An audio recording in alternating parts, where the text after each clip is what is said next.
நம்ம ராமாயணத்துல நான் ஒரு செய்தி சொல்றேன் பாருங்க. ராமன் அரசாட்சி பண்ணணும், தசரதன் முடிவெடுத்துட்டான். கூனியால தான் கைகை மனசு மாறிச்சு. அவ வரம் கேட்கிறா தசரன் கிட்ட, ராமன் காட்டுக்கு போகணும், என்னுடைய மகன் பரதன் அரசாளணும். இத ராமன் கிட்ட சொல்றா. சார், ஆழிசூழ் உலகமெல்லாம் பரதனே ஆள, என் பையன் பரதனுக்கு தான் ஆட்சி. நீ போய் தாளிரும் சடைகள் தாங்கி தாங்கரும் தவம் மேற்கொண்டு பூழி வெங்கானம் நன்னி புண்ணிய துறைகள் ஆடி 7 ஆண்டில் வா என்று இயம்பினன் அரசன். கைகை சொல்றா.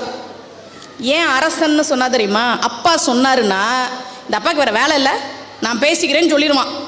அதனால இது அரச கட்டளை, நீ மீற முடியாதுங்கிற கைகை. இப்ப ராமன் என்ன சார் சொன்னா? மன்னவன் பணி என்றாகில் நும்பணி மறுப்பனோ.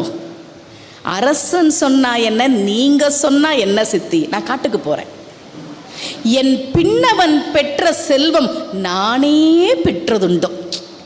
என் தம்பி ஆட்சியில் இருக்கிறது நானே ஆட்சியில் இருக்கிற மாதிரி தான் சித்தி, நான் கிளம்புறேன்.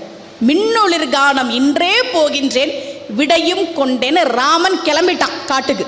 லக்ஷ்மணன் இருக்கான்ல, என் அண்ணன் தான் முக்கியம்னு அவன் கிளம்பி காட்டுக்கு போனான்.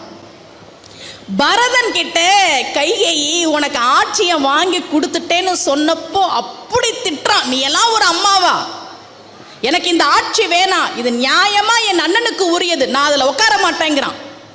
14 வருஷம் ராமனுடைய செருப்பை வச்சு ஆட்சி பண்றான். 14 வருஷம் முடிஞ்சது சார். ராமன் வரணும்னு சொன்ன நாள் வந்தாச்சு, ராமன் வரல. பரதன் தீ மூட்டுறான். 4வது தம்பி ஒருத்தன் இருக்கானே சத்ருகன், அவனை கூப்பிடுறான். டே, அண்ணன் இன்னைக்கு வருவான்னு நினைச்சேன், வரல. அவன் வருவான், அவன்கிட்ட ஆட்சியை ஒப்படைக்கணும் தான் உயிரை பிடிச்சிக்கிட்டு இருந்தேன், வரல. சாக போறேன், தீ மூட்டிட்டேன், உழ போறேன். நீ ஆட்சியை வச்சுக்கோ, நீ ஆட்சியை நல்லா நடத்து. இப்ப சத்ருகன் என்ன சார் சொல்லியிருக்கணும்?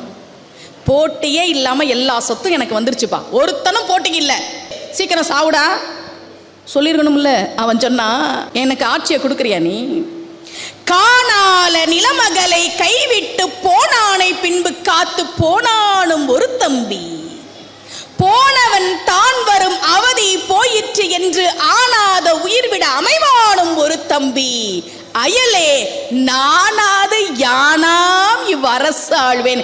ஏண்டா, தம்பிக்கு தான் ஆட்சின்னு சந்தோஷமா ஒரு அண்ணன் காட்டுக்கு போனா, அந்த அண்ணன் தான் முக்கியம்னு அடுத்த தம்பி காட்டுக்கு போனா, என் அண்ணனுடைய ஆட்சி எனக்கு வேணா, நீ சாக போற, வெக்கோ இல்லாம இந்த ஆட்சியை நான் வாங்கிக்குவேன்னு நினைச்சிட்டியாடா? என் அண்ணன் தம்பிங்க தாண்டா எனக்கு முக்கியம், இந்த ஆட்சி எனக்கு வேண்டாடான்னா.